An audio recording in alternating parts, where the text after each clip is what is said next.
mendayung sampai ke tepi sungai. Sampai di sungai di tengah malam.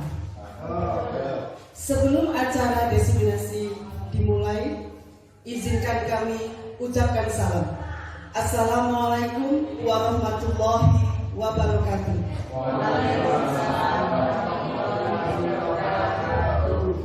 Pertama, mari kita panjatkan puji syukur kehadirat Allah Subhanahu wa Ta'ala yang telah memberikan rahmat dan hidayah kepada kita sehingga kita bisa berkumpul dalam acara desiminasi budaya positif SD Negeri Cekdok.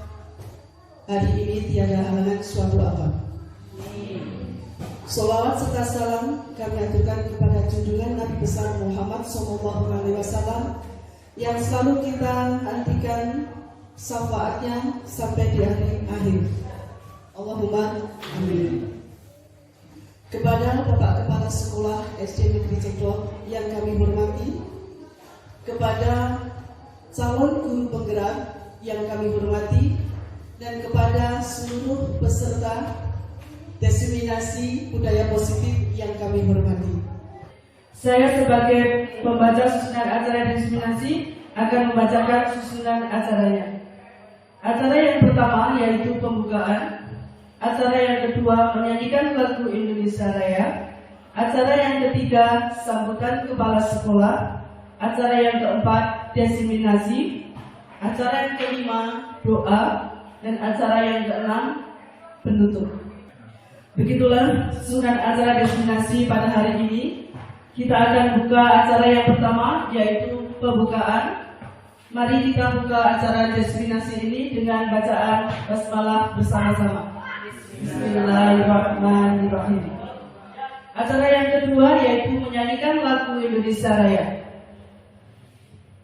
Kepada semua peserta desiminasi kami silakan berdiri. Bapak Ibu, kita menyanyikan lagu Indonesia Raya. Nanti dimulai dengan hitungan 4 ya. Hiduplah Indonesia Raya, 1, 2, 3.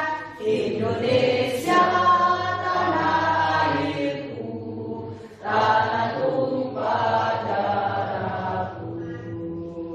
Di sanalah aku berdiri, jadi pandu hidupku.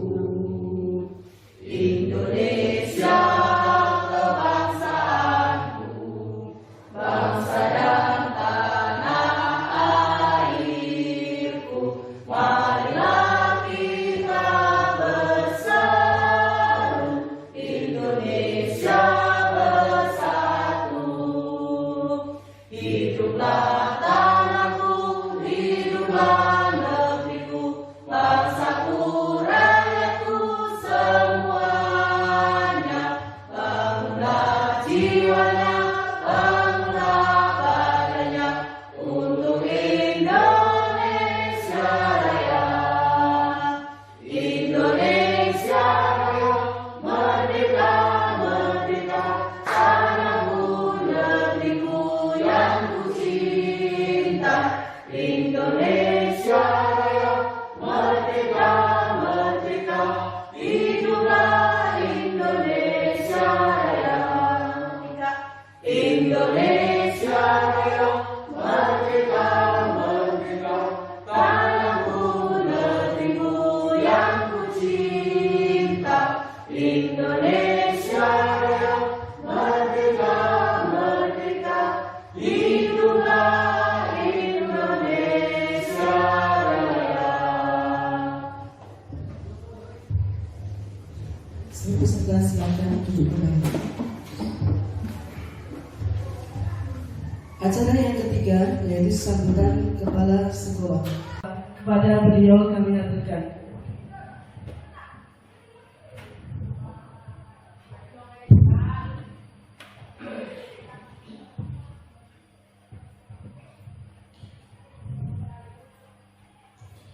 Assalamualaikum warahmatullahi wabarakatuh.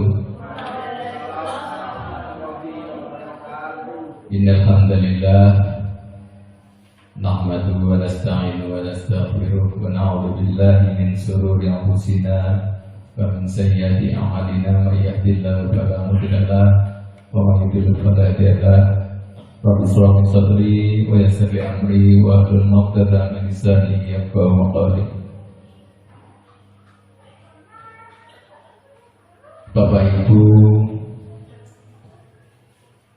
SD Negeri Ciledug yang kami hormati, terlebih kepada Bapak Ibu CGP yang berbahagia, marilah kita panjatkan puji syukur kehadirat Tuhan Yang Maha Kuasa atas taufik dan hidayah sehingga kita bisa berkumpul di acara diseminasi budaya positif SD Negeri Ciledug. Mudah-mudahan dari awal sampai akhir tidak ada halangan syariat apapun. Sholawat serta salam senantiasa tercurah pada Rasulullah Muhammad Sallallahu Alaihi Wasallam yang kita nantikan syafaatnya di yaumul akhir. Bapak Ibu yang kami hormati, terkait dengan kegiatan pada hari ini, kami selaku orang tua kepala sekolah SD Negeri Ciledug, kami mendukung sepenuhnya kegiatan-kegiatan panjenengan dalam menempuh pendidikan di CGP ini. Mudah-mudahan diberi kemudahan, kelancaran, dan terakhir ilmunya bermanfaat bagi diri sendiri ataupun anak didik.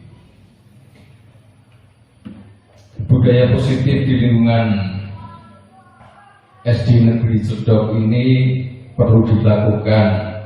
Ini merupakan upaya wujud sinergitas kaitannya dengan karakter budi yang nantinya betul-betul bisa bermanfaat terhadap anak didik kita. Kemudian ada beberapa hal yang nanti bisa disampaikan ataupun dipaparkan terhadap teman-teman kita kaitannya dengan budaya positif. Yang pertama itu terkait dengan perubahan paradigma, itu nanti bisa disampaikan. Kemudian konsep disiplin positif. Yang ketiga kaitannya dengan keyakinan kelas.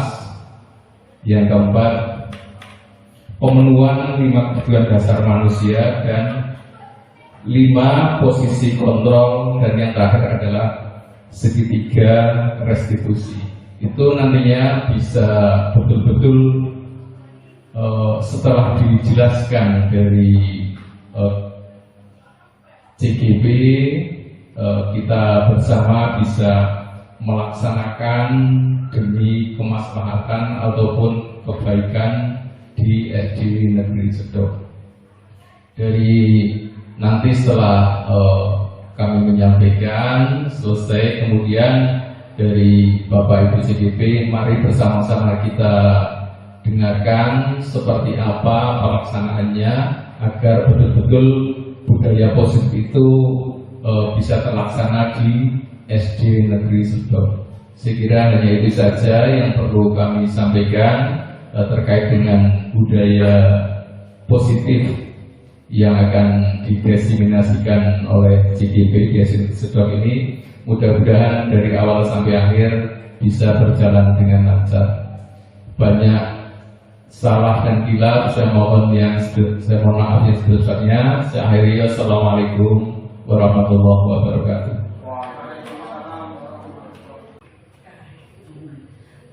Mohon maaf Bapak Ibu untuk berdiri semua. Kita lakukan ganjil supaya semangat diseminasinya, oke Bapak Ibu? Nanti ketika saya bertanya, pokoknya Bapak Ibu langsung menjawab saja, sudah langsung bisa, oke? Bapak Ibu, apa kabar hari ini? Baik. Apakah sudah siap diseminasi? Siap. Siap. CGP Angkatan 9, kalian hebat semua. Apakah kalian sudah siap? Siap. Terima kasih, tepuk tangan. Acara yang selanjutnya yaitu pemaparan diseminasi pemahaman dan penerapan budaya positif di sekolah oleh CGP Bapak Andi Novianto, SPD. Waktu dan tempat kami persilahkan. Bismillahirrahmanirrahim. Assalamualaikum warahmatullahi wabarakatuh. Yang saya hormati Bapak Kepala Sekolah SD Negeri Cedok, yang saya hormati Bapak dan Ibu guru semuanya yang telah mau mengikuti kegiatan diseminasi pemahaman dan penerapan budaya positif di sekolah. Sebelumnya marilah kita panjatkan puji syukur kita kehadirat Allah Subhanahu wa taala, di mana dengan rahmatnya kita semua dapat berkumpul bersama dalam acara penerapan budaya positif di sekolah hari ini. Untuk mempersingkat waktu, di mana acara pada hari ini kita akan membedah tentang beberapa hal, yaitu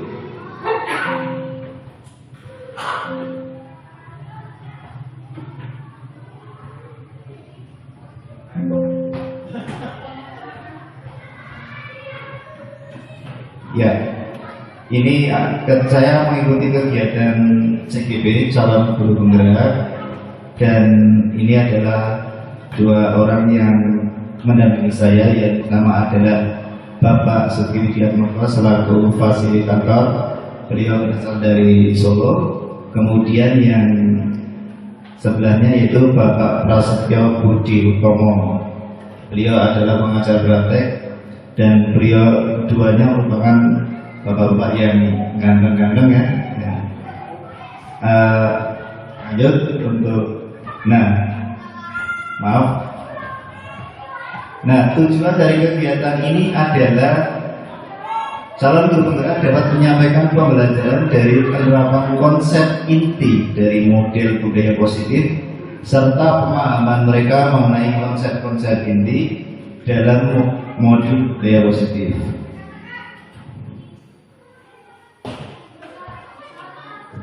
Pada hari ini ada beberapa konsep budaya positif yang akan kita jabarkan. Yang pertama adalah perubahan paradigma belajar. Kemudian yang kedua tentang disiplin positif. Yang ketiga adalah nilai-nilai kebajikan. Kemudian motivasi perilaku manusia. Kemudian kebutuhan dasar dan posisi kontrol restitusi serta segitiga restitusi. Untuk yang pertama, coba kita pembelajaran dengan paradigma baru. Bapak Ibu, pembelajaran sekarang yang dulu ketika kita melakukan kegiatan pembelajaran adalah pada kurikulum yang sebelumnya, yaitu kurikulum kelas, ya. Di mana pembelajarannya untuk saat ini kita dituntut untuk pembelajaran dengan profil pelajar Pancasila.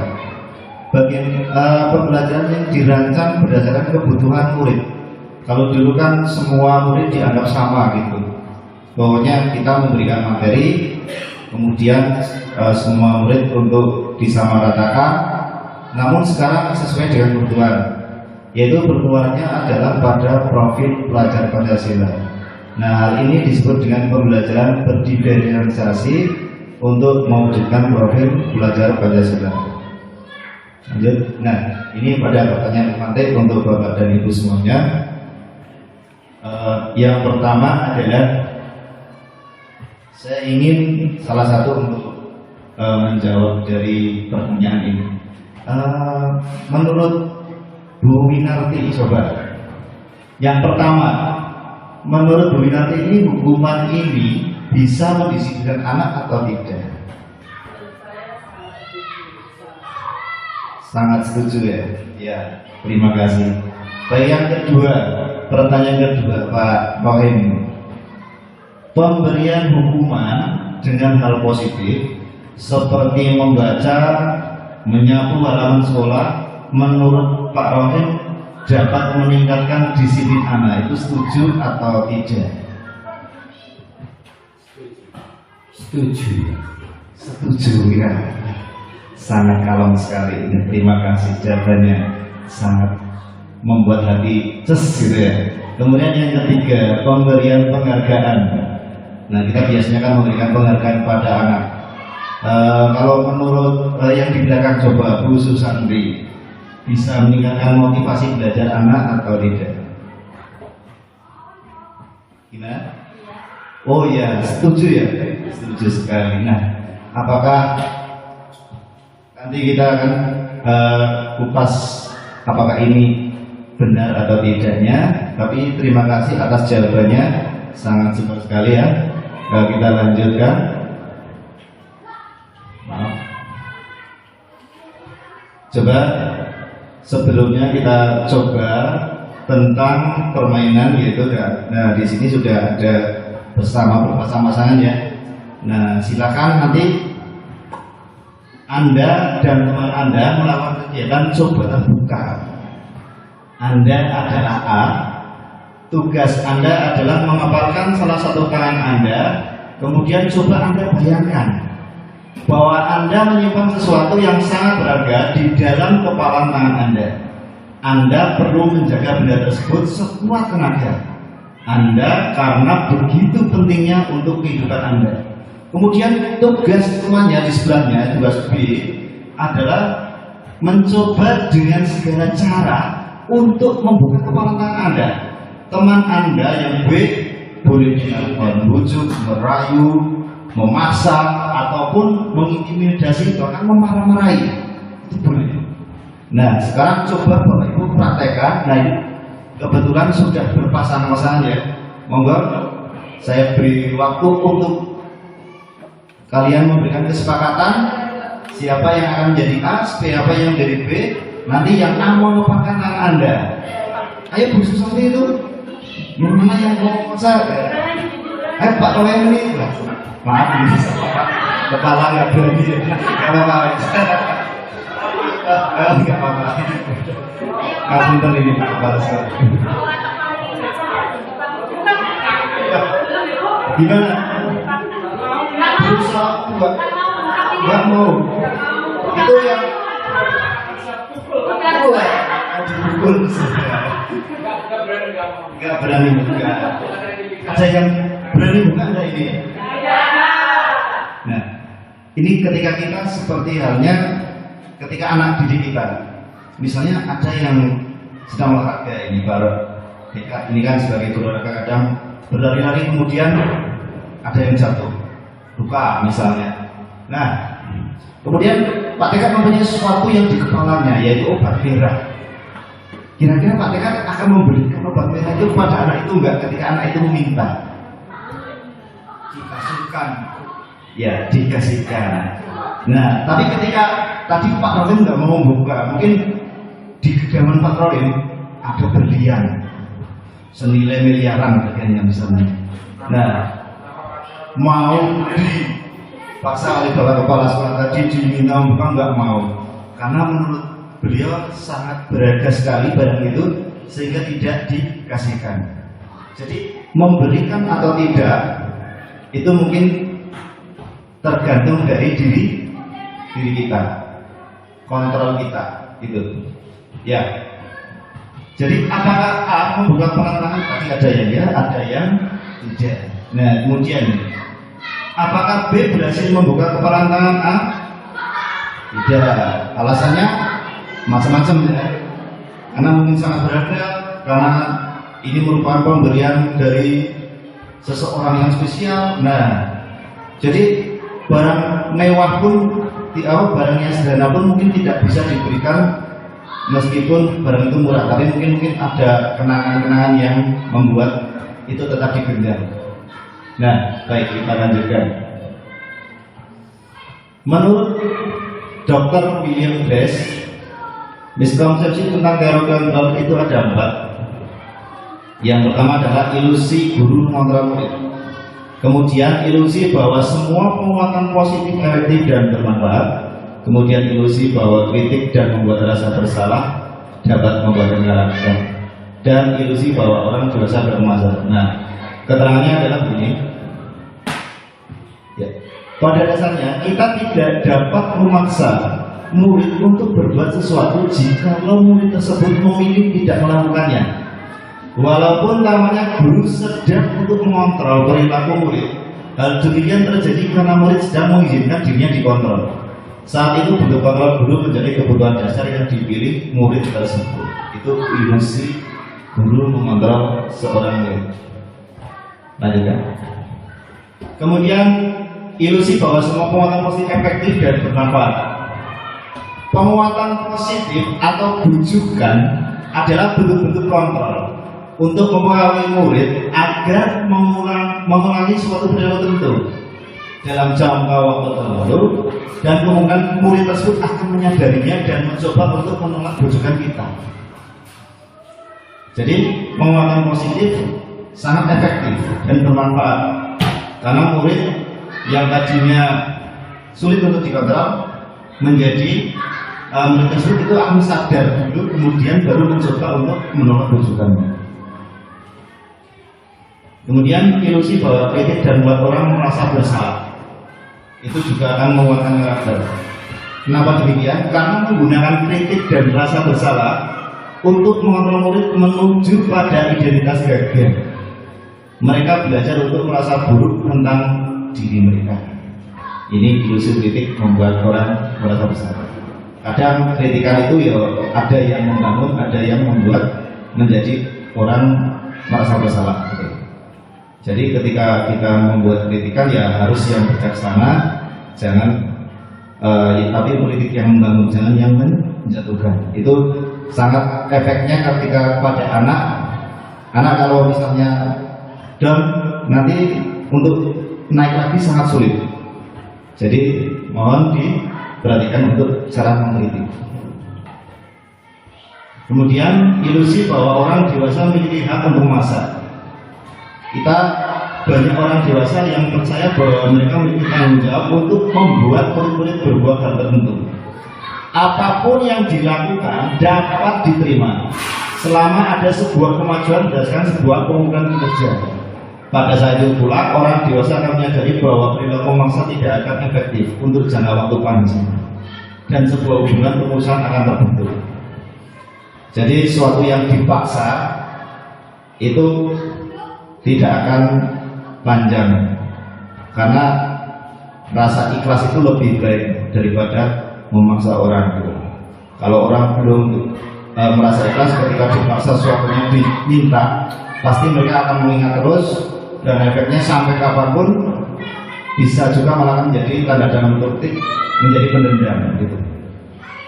Baik, kita lanjutkan. Nah, sekarang tentang mengubah paradigma stimulus respon ke pendekatan teori kontrol. Dulu ketika di kurikulum sebelum kurikulum merdeka, bahwasanya stimulus respon realitas kebutuhan kita itu sama. Anak-anak diberi materi yang sama, namun dengan cara yang sama pula. Tapi sekarang teori kontrolnya berbeda, yaitu kebutuhan mereka juga berbeda, maka cara kita memberikan materi juga berbeda caranya, meskipun tujuan pembelajarannya sama. Kemudian kalau dulu semua orang melihat itu semua sama, tadi sudah saya singgung, dan gambarannya sekarang berbeda. Kita mencoba mengubah orang agar berpandangan sama dengan kita, nggak bisa ya. Karena pandangan orang berbeda, pendapat orang berbeda gitu. Kemudian kalau sekarang adalah kita berusaha memahami pendapat atau pandangan orang lain tentang dunia. Misalnya kalau kita mengajarkan tentang globalisasi atau apa, nah itu kan sangat kompleks sekali. Pandangannya juga sangat berbeda-beda. Kemudian selanjutnya adalah perilaku buruk dilihat sebagai suatu kesalahan. Nah, kalau semua orang melawan pendapat kok dianggap salah, ya kita juga salah. Karena harusnya kita semua perilaku itu harus memiliki tujuan. Dilihat tujuannya apa, maksudnya apa gitu. Jangan semuanya langsung menyalahkan, oh anak seperti ini, keteguhannya seperti ini gitu. Kemudian kalau dulu orang lain bisa mengontrol saya, sekarang tadi kita sudah melakukan percobaan, ternyata yang bisa mengontrol adalah diri kita sendiri. Tadi diminta untuk membuka aja sulit, ataupun ada yang bisa. Nah ini tergantung pada diri kita. Kemudian pemaksaan ada pada saat bujukan gagal. Nah sekarang kolaborasi dan konsensuasi menciptakan pilihan-pilihan yang baru. Kemudian kalau dulu model berpikir menang atau kalah, yang penting kita menang. Kalau menang ya menang, kalah kalah. Tapi kalau sekarang adalah model berpikir menang dan menang, win-win solution gitulah. Kalau menurut Bu Winarti ya, win-win. Oke, kita lanjut. Nah, semuanya kita tadi carakan adalah bahwa sebenarnya semuanya adalah tentang disiplin positif. Nah, disiplin itu apa sebenarnya?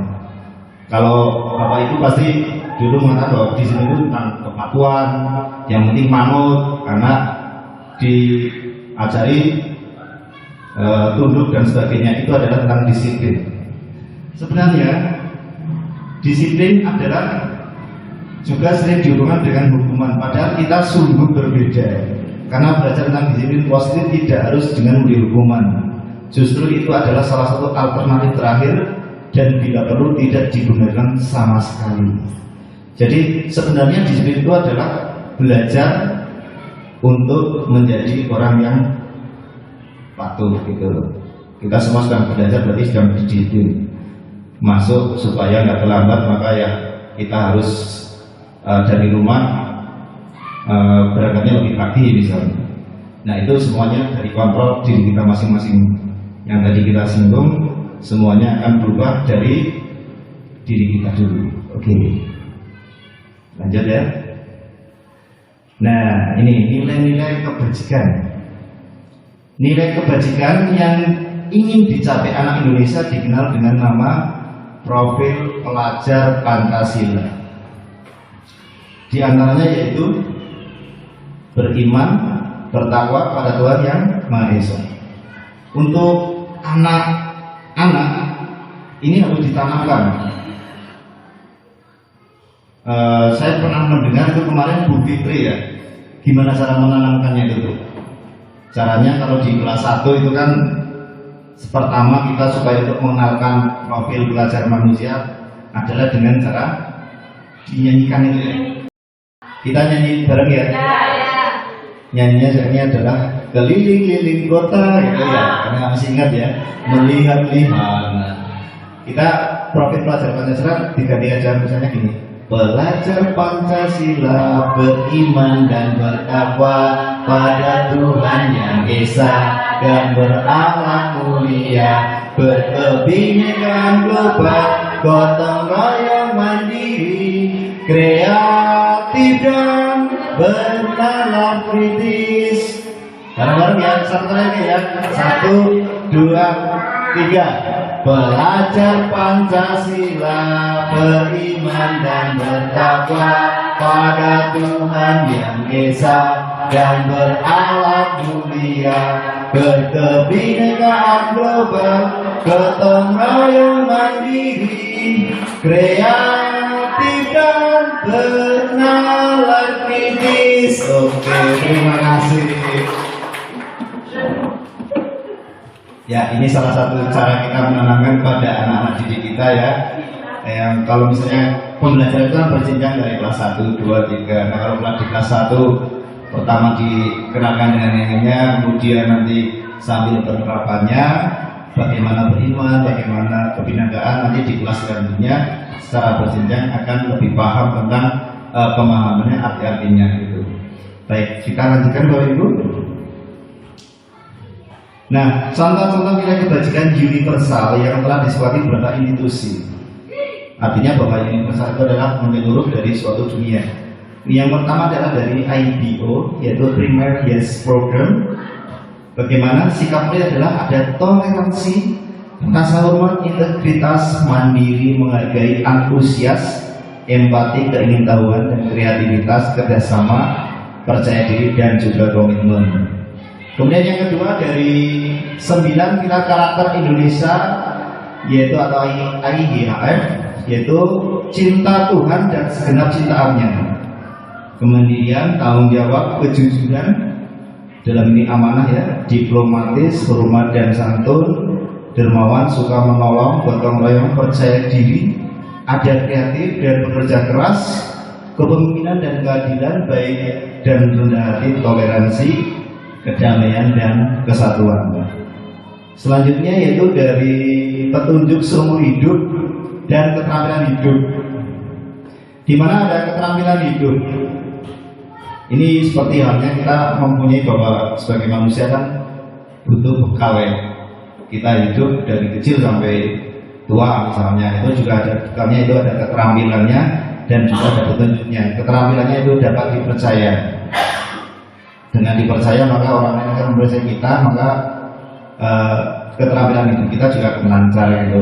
Lurus hati, pendengar yang aktif, tidak merendahkan orang lain, memberikan yang terbaik dari diri.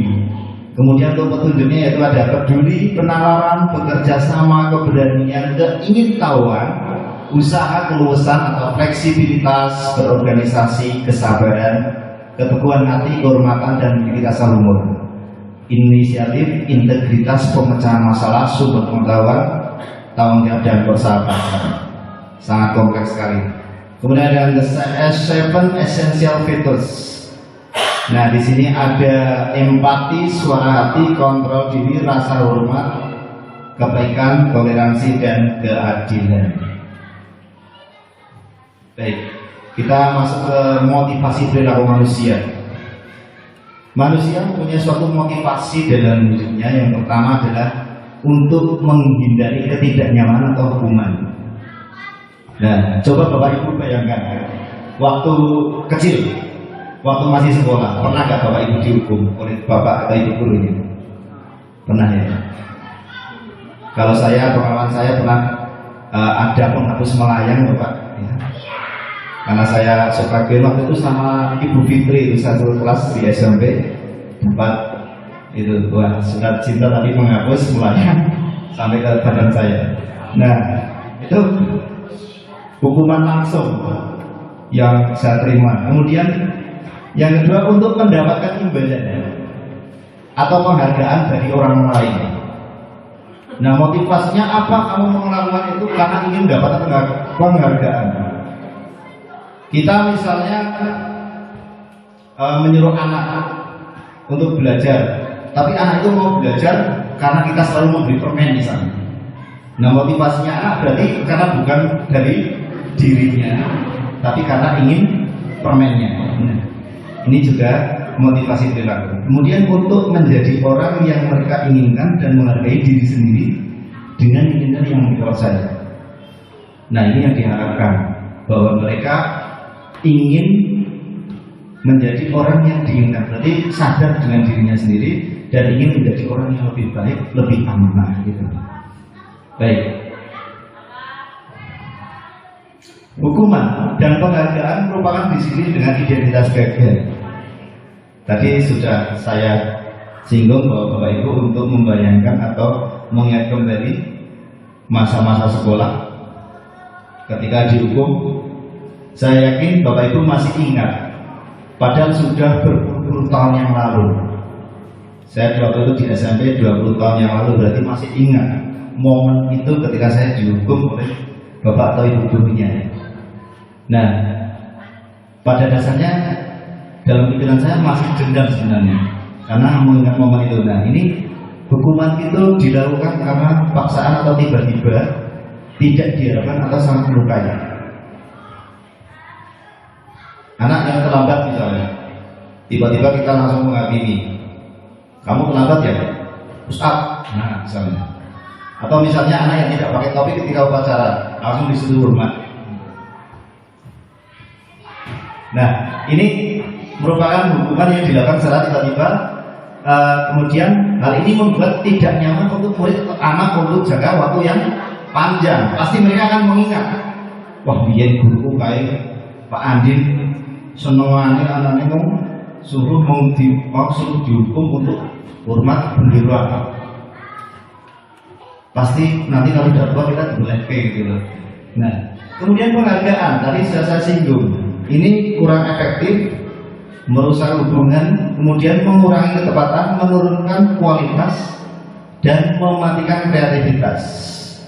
Anak mau belajar karena diberi permen misalnya, atau anak mau belajar karena dapat hadiah uang misalnya. Nah, sebenarnya bagus, tetapi itu akan berulang-ulang dan anak hanya mengharapkan itu.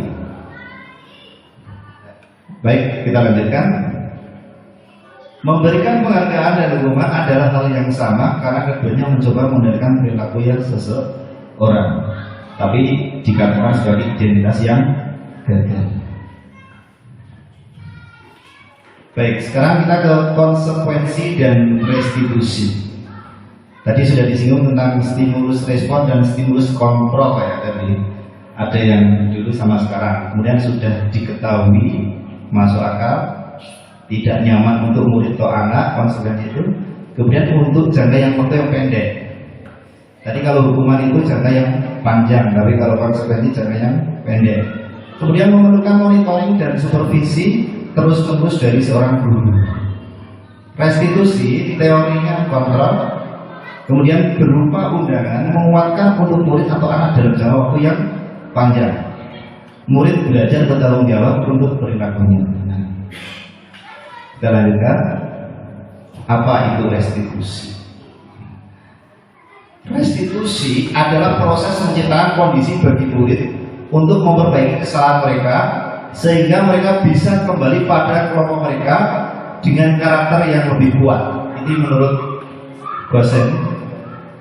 Kemudian restitusi juga merupakan proses kolaboratif yang mengajarkan murid untuk mencari solusi untuk masalah mereka dan membantu murid berpikir tentang orang seperti apa yang mereka ingin menjadi tujuan yang mulia dan bagaimana mereka harus melakukan orang lain. Nah, ini konsep yang bagus menurut saya, karena kondisi seorang siswa yang tadinya untuk yang salah diperbaiki dengan cara berkolaborasi antara siswa dengan siswa dan siswa dengan guru, sehingga akan mencapai tujuan yang baik atau yang mulia. Ciri-cirinya adalah yang pertama, restitusi bukan untuk menebus kesalahan, namun untuk belajar dari kesalahan. Setiap manusia pasti punya kesalahan ya, kita semua punya kesalahan, tapi bukan untuk menebus kesalahan, tapi untuk belajar dari kesalahan itu sehingga lebih baik. Kemudian yang kedua, restitusi memperbaiki hubungan yang kondusif. Kemudian yang ketiga, restitusi tawaran bukan paksaan. Yang keempat adalah restitusi menuntut untuk melihat ke dalam diri. Yang kelima, restitusi mencari kebutuhan dasar yang mendasari tindakan. Yang keenam adalah restitusi diri adalah cara yang paling baik. Yang ketujuh, restitusi fokus pada karakter bukan pada tindakan. Yang kedelapan, restitusi fokus pada solusi. Yang kesembilan, restitusi mengembalikan murid yang berbuat salah pada kelompoknya. Nah, ini adalah ciri-ciri dari restitusi. Sangat kompleks sekali. Baik, kita lanjutkan. Keyakinan atau peraturan kelas. Dulu kita sering di dalam suatu sekolah itu banyak peraturan-peraturan ya, ataupun di dalam suatu masyarakat itu juga banyak peraturan. Nah, di sekolah ini kita kenalkan adanya keyakinan kelas, bersifat lebih abstrak daripada peraturan yang lebih rinci dan konkret. Keyakinan kelas berupa pernyataan universal, berarti sangat menyeluruh sebenarnya, namun lebih ringkas. Pernyataan keyakinan kelas senantiasa dibuat dalam bentuk yang positif. Tadi dari kita melakukan budaya rutin, nah ini contohnya adalah lebih ke keyakinan kelas. Keyakinan kelas hendaknya tidak terlalu banyak, tapi mudah diingat dan dipahami oleh semua warga kelas. Kemudian keyakinan kelas sebenarnya sesuatu yang dapat diterapkan di lingkungan tersebut. Sekolah A dengan sekolah B berbeda pasti keyakinannya. Sekolah di pegunungan sama di pantai pasti berbeda keyakinannya, karena lingkungannya berbeda. Kemudian semua warga kelas hendaknya ikut berkontribusi dalam pembuatan keyakinan kelas lewat kegiatan surah pendapat. Kemudian yang terakhir adalah bersedia meninjau kembali keyakinan kelas dari waktu ke waktu. Oke, itu seperti yang kita buat kemarin ketika melakukan pembuatan visi ya, masih ingat ya, prakarsa perubahan, di mana kita juga melakukan bagaimana cara meninjau dalam pembuatan prakarsa perubahan dengan cara dirangkul semuanya, kolaboratif semuanya, kemudian ada kesimpulan untuk pembuatan visi. Dan lanjutkan. Menurut Gerson, suatu keyakinan akan lebih memotivasi seorang dari dalam atau memotivasi secara intrinsik. Seseorang akan lebih bergerak dan bersemangat untuk menjalani keyakinannya daripada hanya sekedar mengikuti serangkaian peraturan. Kemudian murid-murid pun demikian, mereka perlu mendengarkan dan mendalami tentang suatu keyakinan daripada hanya mendengarkan peraturan yang mengatur mereka harus berlaku begini ataupun begitu. Baik. Nah, Bapak Ibu, ini ada gambar menurut Pak Hanafi. Ini merupakan gambar tentang apa ini Pak? Keyakinan atau Pak? Yang mana? Keduanya Pak? Tentang tata tertib, peraturan kelas atau keyakinan kelas menurut Pak? Peraturan kelas. Terima kasih. Ketika kita melakukan peraturan kelas, coba dari yang kiri dan yang kanan, sudah sangat banyak sekali itu tulisannya. Ketika itu kita buat, kemudian kita tempelkan di dinding, semua tujuannya adalah semua agar siswa itu melihat. Namun yang terjadi adalah apa? Hanya menjadi sebuah pajangan. Kenapa? Karena sangat banyak sekali ini. Anak disuruh buat hal seperti ini sudah pusing nih. Ini apa ini? Tata tertib kelas, mengucapkan salam berbaris sebelum masuk. Benar-benar sangat banyak sekali. Yang terjadi hanya tempel saja, ya, jadi pajangan. Nah, sama juga yang kanan apalagi. Ini sangat kompleks sekali. Dari waktu apa itu, kewajiban siswa, haknya ini itu, dan untuk mengingatnya bagaimana akan terasa sangat sulit, apalagi kelas 1, kelas 2 untuk memahami ini ya akan kesulitan sekali, karena anak pada dasarnya kelas bawah ini adalah baru bisa membaca dengan hanya membaca tapi memahaminya belum begitu paham. Oke, kita lanjutkan. Nah, sedangkan yang ini adalah bentuk contoh keyakinan kelas. Kita hanya menulis disiplin, religius, peduli lingkungan, toleransi, dan disiplin ini dalam keyakinan seorang anak seperti datang tepat waktu, tadi terlambat sekolah, itu sudah merupakan melanggar atau melanggar keyakinan di disiplin. Kemudian kalau religius berarti hubungannya dengan sholat atau dengan pembacaan juz amma ketika di sekolah, gitu ya Pak ya, Pak ya. Atau berdoa sebelum kita memulai pelajaran, itu kan sudah termasuk keyakinan kelas yang berhubungan dengan religius. Jadi anak mengingat, oh ini ya hubungannya dengan religius, berarti kalau saya tidak berdoa sebelum pelajaran, berarti saya melanggar keyakinan kelas berbentuk religius. Kemudian ada peduli lingkungan, membersihkan lingkungan, melakukan piket bersihan. Anak tidak piket, loh kenapa kamu nggak piket? Wah saya lupa Pak. Loh berarti dia telah melanggar apa? Keyakinan kelas peduli lingkungan. Begitu. Ataupun toleransi, menghormati guru. kemudian berteman dengan siswa-siswa nggak mau berteman, nah itu berarti beliau melanggar keyakinan toleransi. Jadi lebih simple, lebih ringkas daripada yang tadi ya, yang kita lanjutkan. Baik, kita masuk ke dalam kebutuhan dasar manusia. Kebutuhan dasar manusia adalah segala sesuatu yang kita lakukan untuk mendapatkan apa yang kita inginkan. Seluruh tindakan yang kita lakukan memiliki tujuan tertentu, dan semua usaha terbaik yang kita lakukan adalah dalam rangka agar kebutuhan dasar kita terpenuhi dengan baik. Nah, macam-macam. Nah, pertanyaannya sekarang. Di sini ada Ibu Ambar, guru wali kelas 2 SD Pelita Hati, sedang bingung menghadapi ulah salah satu murid di kelasnya bernama Doni. Beberapa anak di kelas 2 telah datang padanya dan mengeluhkan Doni yang sering kali meminta bekal makan siang mereka dalam bahasa. Jika Anda menghadapi situasi seperti Ibu Ambar, apa yang akan Anda lakukan? Dan menurut Anda kira-kira apa alasan Doni melakukan hal itu? Siapa? Tapi Bu Giati. Apa Bu? Kemungkinan apa yang akan Ibu lakukan?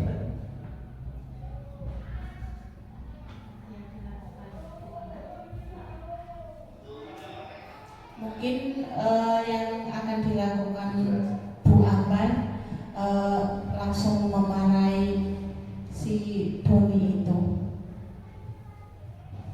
Baik, terima kasih.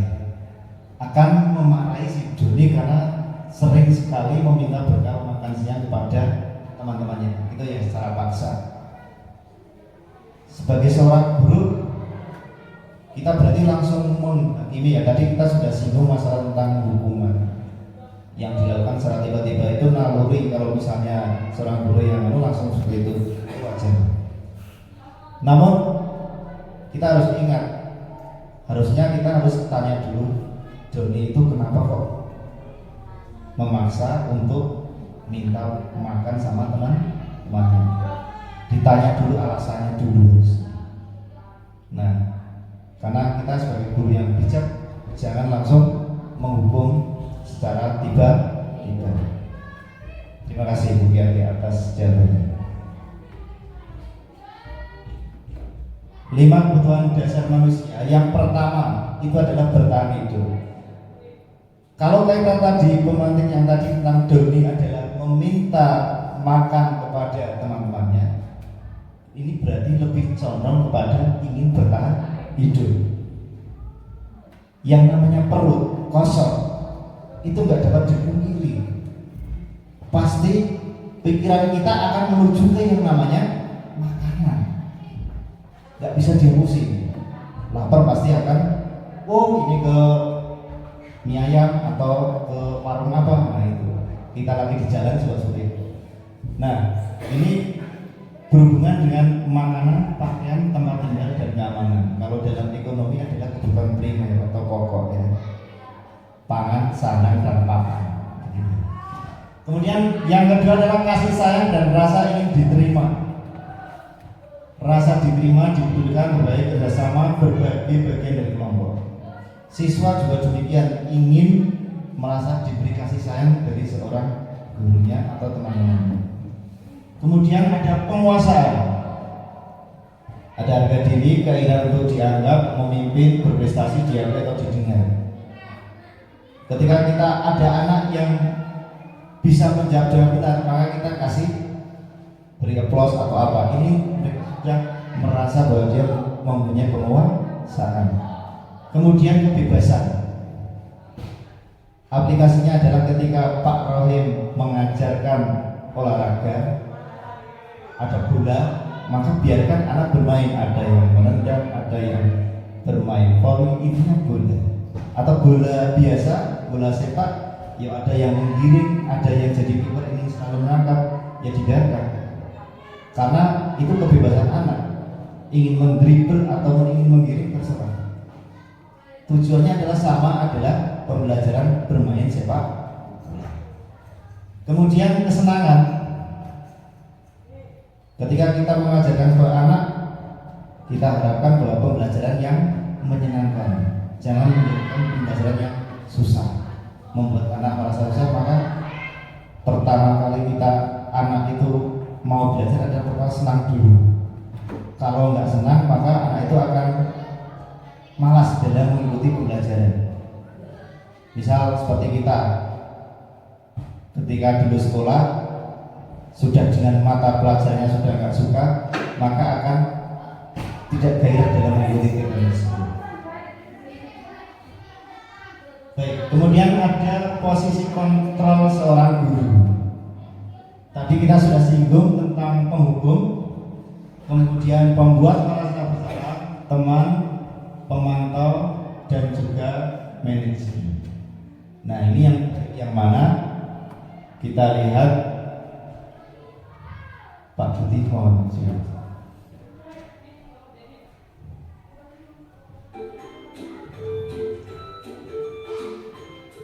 Silakan Bapak Ibu untuk perhatikan tentang 5 kontrol posisi guru.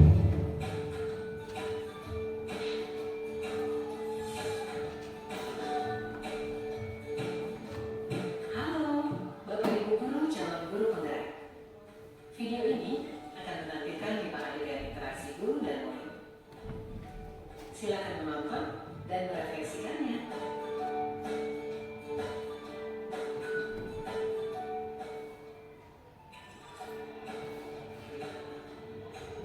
Pagi anak-anak, silakan PR yang kemarin diberikan diletakkan di meja. Atau kamu sudah mengerjakan belum? Belum mengerjakan ya Bu. Kamu selalu ya mengerjain PR. Sekarang kamu duduk di depan, lalu tulis. Saya berjanji tidak akan mengulangi lagi. Saya berjanji akan berusaha menjadi murid yang rajin belajar sampai pelajaran saya selesai. Apa gue? Pagi anak-anak, hari ini ada tugas ya. Ada yang belum mengerjakan? Atau kamu sudah mengerjakan? Belum Pak. Kamu nggak ngerjain tugas ya? Kamu mau jadi apa nanti? Kamu lihat sekolahnya sih. Coba bayangkan orang tuamu betapa kecewanya sama kamu. Kamu itu sudah kelas 5, harusnya bertanggung jawab sama dirimu sendiri. Maaf Bu, saya terlambat. Ya udah, nanti jangan diulangi lagi ya. Ibu senang lihatnya. Ya. Apa ya maksudnya? Tos dulu dong. Kita kan teman. Wah, jadi kalau aku selamat lagi, apa ya?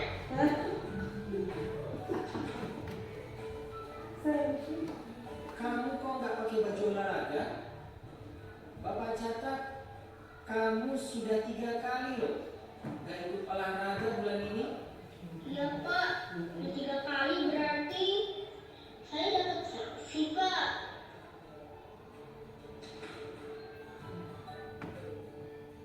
Ini Bu, saya mau mulai tugas.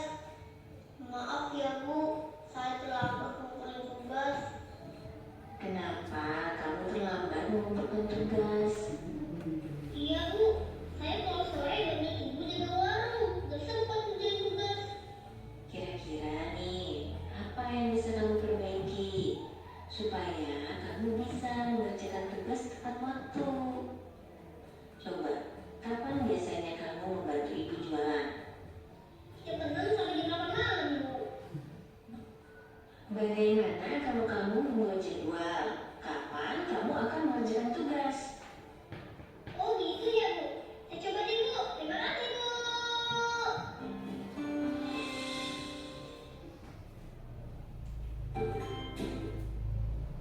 Baik, tadi sudah tentang 5 posisi kontrol ya. Tadi ada si Anton yang pertama ada ibu guru yang langsung memarahinya, berarti ini hukumannya adalah penghukum, dia langsung menghukum seorang Anton. Kalau bapak dan ibu guru menemui murid seperti itu, kira-kira apa yang akan bapak lakukan? Apa langsung menghukum atau akan seperti yang bapak-bapak tadi membuat memojokkan si Anton? Nah, tapi saya mengharap bahwa nanti seperti yang kelima yang terakhir tadi, bagaimana kita menjadi seorang manajer. Nah, baik, kita apa yang tadi 5 posisi kontrol itu nanti bermuaranya adalah pada yang namanya segitiga restitusi. Tadi restitusi sudah kita singgung, kemudian guru yang kelima tadi adalah berperan sebagai manajer karena menggunakan segitiga restitusi dalam menyelesaikan permasalahan murid. Yaitu yang pertama caranya ada menstabilkan identitas, validasi tindakan yang salah, dan menanyakan keyakinan. Berarti namanya jasa segitiga berarti ada 3 unsur dan dalamnya yang menyangkut tentang restitusi. Kalau ada 4 ya namanya segi 4 gitu. Baik. Nah, ini ada sebuah contoh kasus. Pada suatu hari ada murid yang terlambat sekolah bernama Anissa. Beliau terlambat karena tidur larut malam sehingga bangunnya kesiangan. Hal ini menyebabkan sampai sekolah dia terlambat datang ke sekolah. Pak Putih mohon maaf.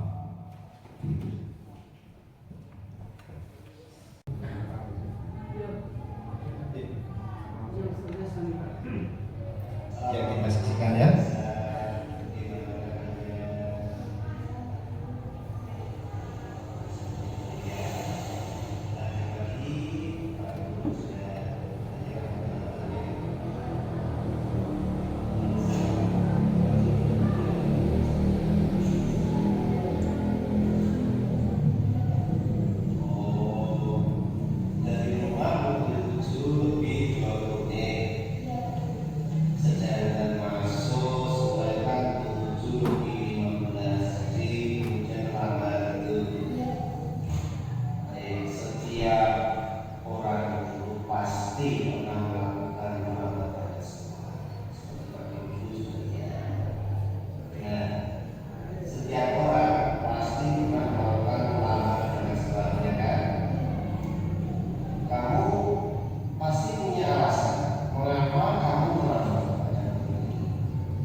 Ya, tadi kita sudah menyaksikan tentang contoh skenario segitiga restitusi, di mana itu ada Anissa yang datang sekolah terlambat karena tidur terlalu malamnya.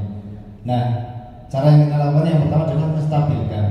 Nah, itu misalnya dengan kata-kata, oh dari rumah pukul 7, kemudian masuk sekolah pukul 7.15. Jadi kamu terlambat ya. Intinya kita mengademkan dulu situasi kondusifnya beliau, internalnya beliau gitu. Kemudian nggak apa-apa lambat, atau misal dengan kata-kata dulu Pak Guru juga sering lambat, oh kamu nggak apa-apa karena itu hanya suatu kesalahan, jadi kedepannya jangan dilakukan lagi. Atau seperti apa yang kiranya menyangkut bagaimana supaya anak itu stabil dulu. Kemudian memvalidasi tindakan yang salah. Kamu pasti punya alasan kan mengapa kamu terlambat. Jangan langsung tiba-tiba langsung seperti yang kita tadi terapkan menghukum atau apa. Ditanya dulu alasannya. Kemudian tadi Anissa penambah sekolah, kira-kira melanggar keyakinan kelas apa tidak? Ditanyakan dulu. Kalau dulu kan peraturan, sekarang keyakinan kelasnya. Oh, tentang disiplin. Oke. Kemudian menanyakan keyakinannya, keyakinan kelas apa yang sudah dilanggar. Kemudian kira-kira kalau disiplin waktu itu penting apa tidak? Baru tindakan apa yang harus dilakukan Anissa. Nah, seperti dia kemudian harus memasang alarm atau tidurnya tidak kemalaman dan sebagainya. Nah, ini salah satu contoh bagaimana menangani kasus restitusi. Nah, untuk kasus kedua ini sebagai penutup nanti ya.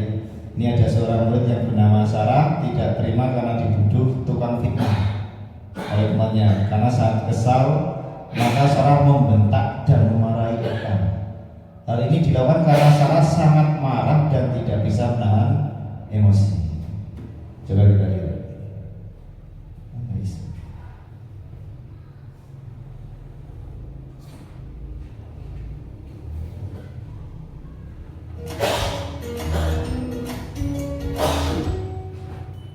Salam dan bahagia Ibu dan Bapak guru hebat. Pada video kali ini kita akan membahas tentang salah satu program disiplin positif yang diterapkan di lingkungan sekolah yang dikenal dengan nama restitusi.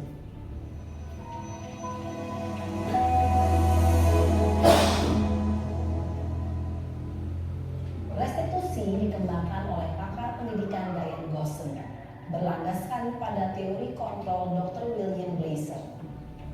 Segitiga restitusi adalah suatu proses dialog yang dijalankan oleh guru atau orang tua agar dapat menghasilkan murid yang mandiri dan bertanggung jawab.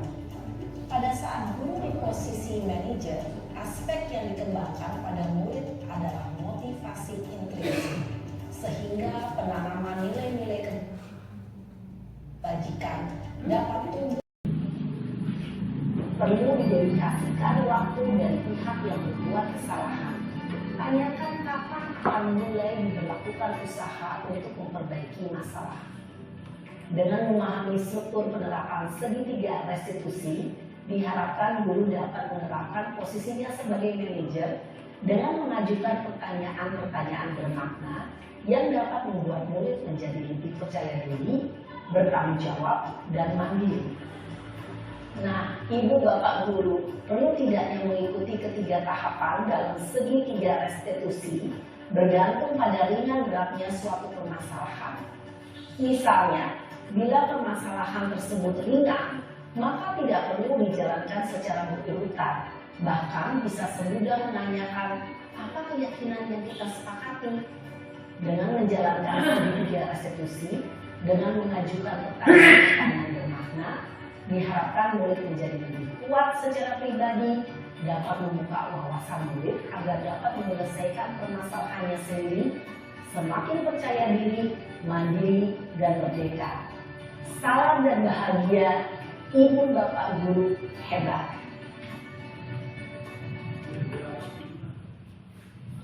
Baik, terima kasih. Ini itu adalah kesimpulannya bahwa restitusi itu sangat penting sekitar restitusi ya. Bagaimana cara menangani anak-anak yang bermasalah, maka jangan kita langsung menghakimi atau menghukumnya, namun kita lakukan dengan segitiga restitusi karena kita sebagai seorang manajer. Terima kasih atas kesempatannya Bapak Ibu untuk mengikuti kegiatan diseminasi ini. Sekali lagi saya ucapkan terima kasih dan mohon maaf jika ada kata-kata yang kurang berkenan di hati Bapak Ibu semuanya. Saya akhiri. Wassalamualaikum warahmatullahi wabarakatuh.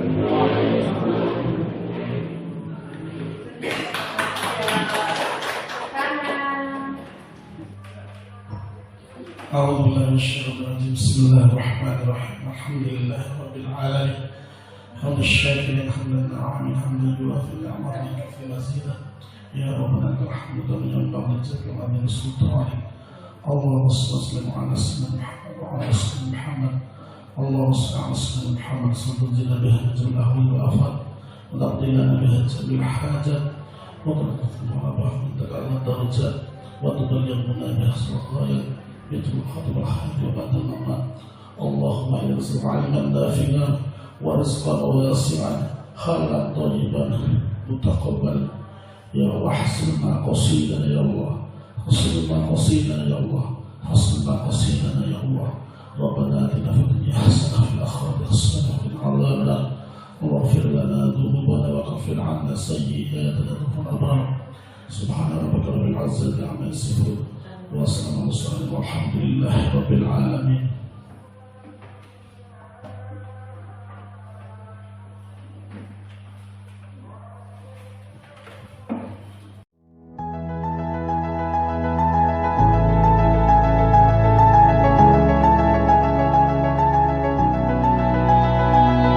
Assalamualaikum warahmatullahi wabarakatuh.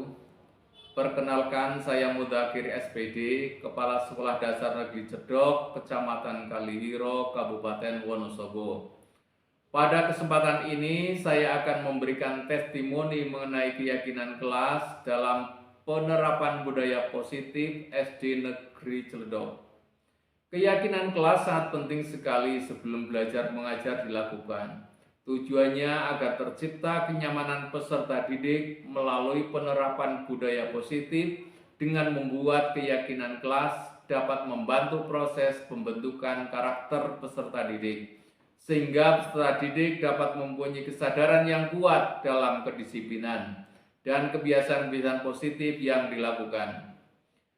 Dengan membuat keyakinan kelas dan sosialisasi yang sudah diterapkan oleh Bapak Andin Novianto SPD sebagai calon guru penggerak yang telah menggerakkan ekosistem di sekolah, khususnya di SD Negeri Cedok, dapat menumbuhkan kesadaran peserta didik akan kebiasaan-kebiasaan positif dan terciptanya budaya positif, sehingga peserta didik merasa nyaman tanpa adanya hukuman yang menyakitinya. Saya berharap budaya positif berjalan efektif dan dapat menumbuhkan kesadaran terhadap diri anak. Cukup sekian testimoni dari saya. Wassalamualaikum warahmatullahi wabarakatuh. Assalamualaikum warahmatullahi wabarakatuh. Terima kasih kepada calon guru penggerak yang sudah memaparkan budaya positif di sekolah dengan sangat jelas, detail, dan juga gamblang. Saya sangat senang dengan adanya kegiatan diseminasi budaya positif di sekolah, sehingga saya dapat mengetahui bagaimana cara mengimplementasikan penerapan dari budaya positif di sekolah. Beberapa manfaat yang diambil dari diseminasi yang kemarin saya ikuti, diantaranya satu, tentang paradigma belajar, yaitu mengutamakan pembelajaran yang lebih berpihak kepada murid atau peserta didik. Manfaat yang kedua yaitu mengenai disiplin positif di sekolah. Karena disiplin di sekolah ini rata-rata para siswa melakukan disiplin karena beberapa motivasi yang membuat mereka disiplin. Motivasi mereka diantaranya seperti karena takut dihukum atau ingin mendapat hadiah. Juga ada motivasi yang lain, di mana disiplin belum berasal dari diri sendiri yang menginginkan kesadaran yang benar-benar disiplin.